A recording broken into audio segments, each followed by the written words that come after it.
Olá, minhas irmãos e minhas irmãs. Aqui quem fala é o Iago, do curso de História da UEM, da Universidade Estadual de Maringá, na disciplina de História da América II, que tem como recorte temporal o século das independências, o século XIX, até os dias atuais, do século XXI. Os solteiristas, que incluem a mim, o Alan, a Tainara, a Alexia e a Letícia, nós decidimos que a partir dessa temporalidade, que abrange bastante coisa, nós compactamos alguns períodos, em blocos, por assim dizer, para que ficasse didaticamente mais fácil para o entendimento de vocês. Então assim nós temos 4 blocos. O primeiro vai do final do século XVIII até 1824. Aí temos o segundo bloco, de 1824 a 1871. Temos o terceiro bloco, de 1871 a 1931. E de 1931 aos dias atuais. Então, essa é a tentativa metodológica de orientar vocês durante toda essa trajetória da Centro-América, mas especificamente de El Salvador. Estamos falando aqui da América Central, não da América Latina como um todo. Vocês vão perceber que ao longo da trajetória política, social, cultural, econômica de El Salvador, está intimamente ligada com a Centro-América toda, com exceção de Belize, que era uma colônia britânica, se não me estou enganado, e Panamá. Então temos aí o nosso recorte geográfico e o nosso recorte temporal. Então partindo para El Salvador, com a capital San Salvadorenha, San Salvador, com idioma castelhano oficial, território de 21.041 km², que dá mais ou menos 28 habitantes por quilômetro quadrado. É o tamanho de Sergipe, só que com uma população 3 vezes maior. Convém ressaltar que El Salvador está intimamente ligado com a Centro-América, e Centro-América intimamente ligado a El Salvador. Não conseguimos focalizar o país somente sem as suas relações geopolíticas e econômicas com os outros demais estados. Inclusive, El Salvador, no período colonial, pertencia ao reino de Guatemala e pertenceu a Guatemala até 1821. Por pertencer a Guatemala até 1821, os criollos ou crioulos, que são filhos de espanhóis brancos, na América Central e na América Latina como um todo, ficaram decepcionados por não conseguirem o poder político, econômico e administrativo durante as invasões napoleônicas na Espanha e em Portugal. Com isso, os liberais espanhóis tentam formular uma constituição, a de 1812, mais famosa como Constituição de Cádiz, com uma proposta liberal de dividir os poderes e a autoridade monárquica. No entanto, aqui na América Central, José de Bustamante Guerra, capitão-general e presidente da Intendência de Guatemala, não reconhece tal constituição feita pelos espanhóis. E mesmo antes já havia revoltas e conspirações em El Salvador, Nicarágua e Honduras, por volta ali de 1811 e 1812. Esse clima de confusão, por assim dizer, gera na América Central um sentimento, ou melhor, uma ideia de autonomia um pouco maior. Essa situação constituinte de 1812 só reforçou o ressentimento dos salvadorenhos em relação aos próprios conservadores. No entanto, esse ressentimento é provocado também pelas influências da queda do antigo regime na França, com a Revolução Francesa, e a independência das 13 colônias. Essas influências não estavam sendo recíprocas na América Central. Não havia os conservadores no poder para que houvesse uma autonomia e um avanço, ideologicamente pensando, da indústria e mesmo dos direitos individuais e da propriedade. Tá, a partir desse ressentimento é visto então uma própria questão americana, que aqui entra o México. México tenta militarmente anexar a Centro-América. El Salvador já se destaca e mesmo em 1821, que é esse período que o México tenta anexar a Centro-América, sob liderança do padre Matias Delgado, que inclusive era liberal, declarou El Salvador independente. No mesmo setembro de 1821, convocou um congresso centro-americano para decidir a independência de Centro-América e uma maior autonomia relativa à metrópole. Esse congresso só vai se efetivar em 1823, quando o México retira suas tropas, reconhecendo a independência da Centro-América, agora chamada de União das Províncias de Centro-América. Então o Congresso, sob a liderança de Delgado, o padre liberal, constitui-se numa Assembleia Nacional Constituinte para formular a nova Constituição, que só vai sair em 1824, baseada na Constituição de Cádiz e na Constituição das 13 colônias. Perdão, não mais, agora Estados Unidos. É aqui também, depois dessa independência de Centro-América, que a rixa entre liberais e conservadores, que vai perdurar toda a Centro-América até o século XX, por exemplo, se acentua de um modo significativo. Porque agora há uma disputa, um significativo emblema, que é a Constituição baseada no federalismo estadunidense, com influência da Revolução Francesa, ademais com a Constituição de Cádiz de 1812, que é liberal e faz a divisão dos poderes, entre executivo, legislativo e judiciário. Então essa questão, por exemplo, estadunidense do federalismo influencia diretamente a questão do Congresso e a questão do Senado em Centro-América e especialmente em El Salvador. Chegamos então ao nosso segundo bloco, que é de 1824 a 1871. Partindo então das eleições de 1824, Manuel José Arce foi escolhido como presidente, apoiado pelo latifúndio, ou seja, os conservadores, e a igreja.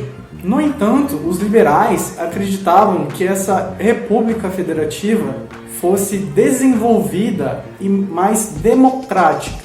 Mesmo com os liberais tendo essa visão positiva da Constituição, da República, mostrou-se deficitária, tanto em seus meios de comunicação e transporte. Os conservadores mostraram uma resistência tremenda em relação aos liberais, tanto que Arce foi eleito com o apoio dos conservadores.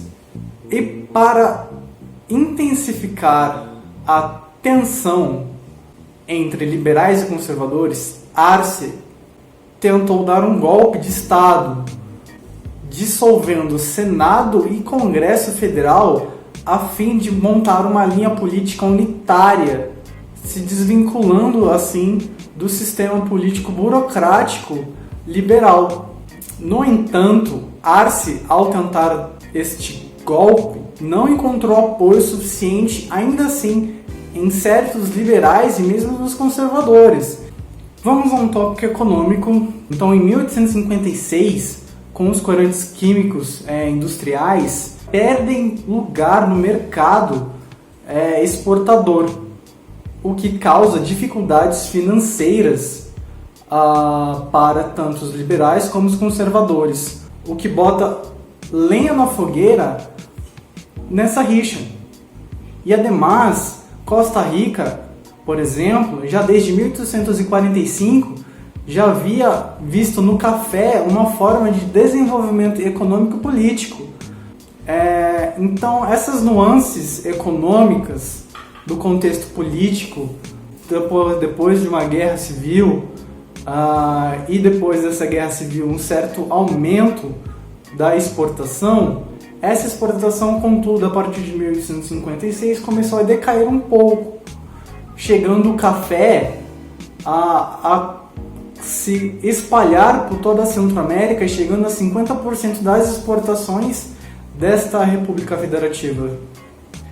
Ainda tocando no aspecto econômico, porém agora precisamos ressaltar uma nuance política dentro desse aspecto econômico. Estamos aqui prestes a falar do café, mas antes de falar do café precisamos ressaltar que em 1841, entre janeiro e fevereiro, ali nos primeiros meses, El Salvador se declara autônomo e independente da Federação Centro-Americana. Agora é a criação própria do Estado independente. E assim fazem os demais vizinhos.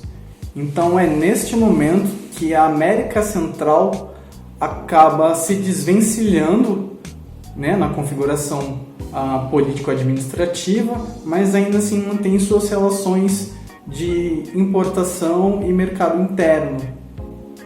Com o advento da República El Salvadorenha, vem a instabilidade econômica e política e a efervescência vulcânica da rixa entre conservadores e liberais, nessa alternância de poder e essa confusão, esse emaranhado de jogos políticos e interesses particulares que só vão se arrefecer em 1876, com Rafael Zalvadir, que implanta a República Cafeicultora.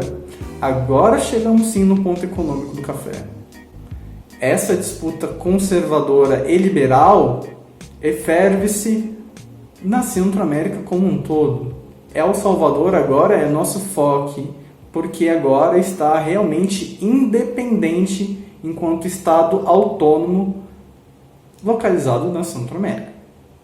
E assim se encerra o segundo bloco com o café. Ainda falando de economia, agora passando para a década de 40 do século XIX, vamos acrescentar um pouco de independência. Em 1841, El Salvador declara-se Estado autônomo e independente da Federação Centro-Americana. Esta independência veio acompanhada de instabilidade política e econômica.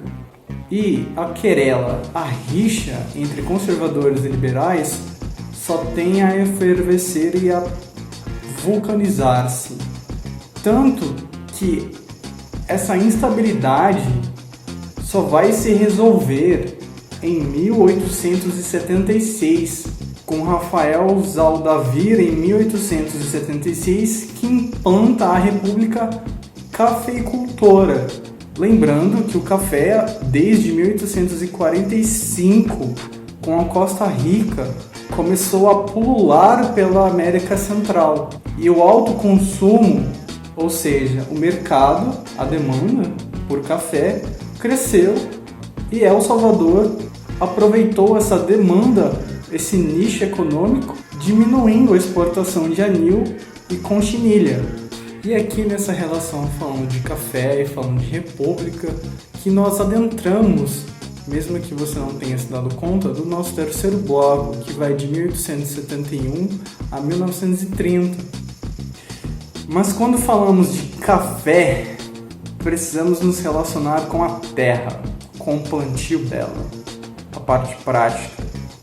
Pois bem, essas terras dos indígenas, esses ejidos, foram apropriadas pelo Estado de uma maneira unilateral e postas à venda para estrangeiros, e houveram políticas como a lei de extinção tanto das terras municipais como das terras indígenas. Para ter uma ideia de quão caótica estava a situação em El Salvador, as Nações Unidas tiveram que interferir com tratados de paz que só foram acordados e assinados em 1992. Com esse tratado de paz, com interferência da ONU em 1992, põe-se fim à briga da Guerra Fria referente aqui na América Central em relação a El Salvador, pois as guerrilhas de esquerda lutavam contra os grupos paramilitares e o próprio governo, pois a repressão era tanta que teve-se que se recorrer às armas para se defender. Convém ressaltar aqui que dos 24 governos salvadorenhos, 15 foram resultado de golpes de estados, eleições fraudulentas, eleições com candidatura única ou outros processos antidemocráticos. Outros governos foram encabeçados por militares, junta civil-militar. Pouco se teve de uma candidatura civil unicamente. Bom, agora estamos no último bloco, que vai de 1931 até os dias atuais.